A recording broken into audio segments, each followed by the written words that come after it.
Hey, really are YouTubers, as well as anyone following the podcast, Goth Girl Horror, the Hack Slash podcast. We are taking a look at Amazing Heroes Hack Slash Cassie Hack Action Figure from Fresh Monkey Fiction.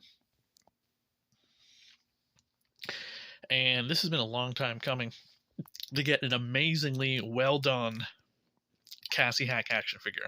There have been a couple of there's been a statue, there's been maybe I think a custom Funko Pop, and there was a Cassie Hack action figure that came out I think about 2 years ago around this time, and it was not great.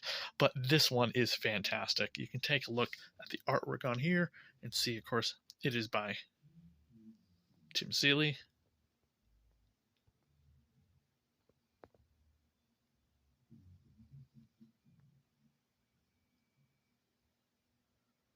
It looks just like the toy, as much as it possibly can. Flip it over and take a look at the back.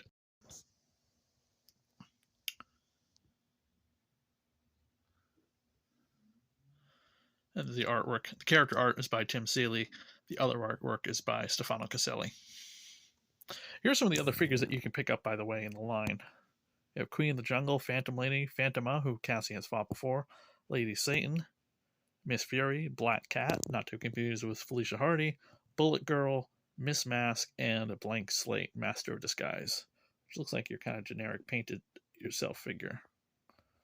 These are all really cool. Phantoma I might also pick up. I'm just going to let you know these figures do, by the way, retail for $24.99, so they are not cheap action figures, let me tell you. But we're going to break Cassie out of the package right now and take a really good look at her.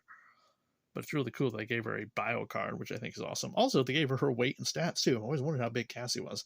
5'7", 115 pounds, and first appearance is Hack Slash Euthanized. So here you go. You have Cassie Hack, but no bat. That's kind of sad. She comes with a knife. One thing I do want to point out is if you notice on the card, I did not have to rip the card apart in order to get her out. The reason why is the plastic comes with these tabs that allow you to peel them back so you can put the action figure back in the package and put it back on display, which I think is pretty cool. That is pretty neat, huh? Let's take a look at Cassie herself. Again, no signature bat. She has kind of what looks like the Scream guy's knife, which is totally fine. She has kind of a hard vinyl skirt. The legs move up and down, the arms move up and down, the head does not move. So very limited interaction. Just so you know, this is for hardcore collectors of Hack Slash. And since we do a Hack Slash podcast, I am definitely a hardcore collector, as I do have other Cassie Hack things.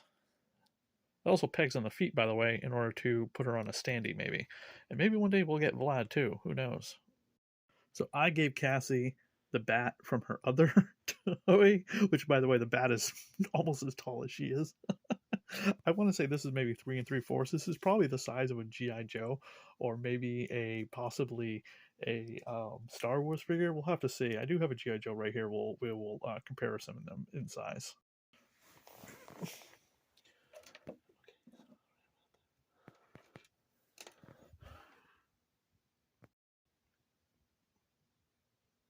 So I was right about that.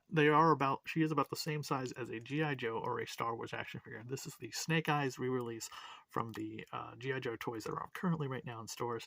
And of course, that is the Super 7 Pinhead. So it fits perfectly next to him as well. Of course, Cassie seems to be a little bit taller than Pinhead, if you can't tell. But yeah, there is the Snake Eyes figure. So definitely pick this up if you're a Hack Slash fan. I highly recommend it. Check out the rest of the videos here on the Radio Horror YouTube channel. Also check out the podcast if you're listening to this as a audio only, Goth Girl Horror, and the other episodes that we've done. We're going to be coming back to the comic book very soon, so stay tuned for that. Thank you everyone for checking out and checking out the podcast as well. Several episodes of Goth Girl Horror covering almost the entirety of Hack Slash up through Hack Slash Resurrection currently we are in the middle of. Thank you everyone and have a good night.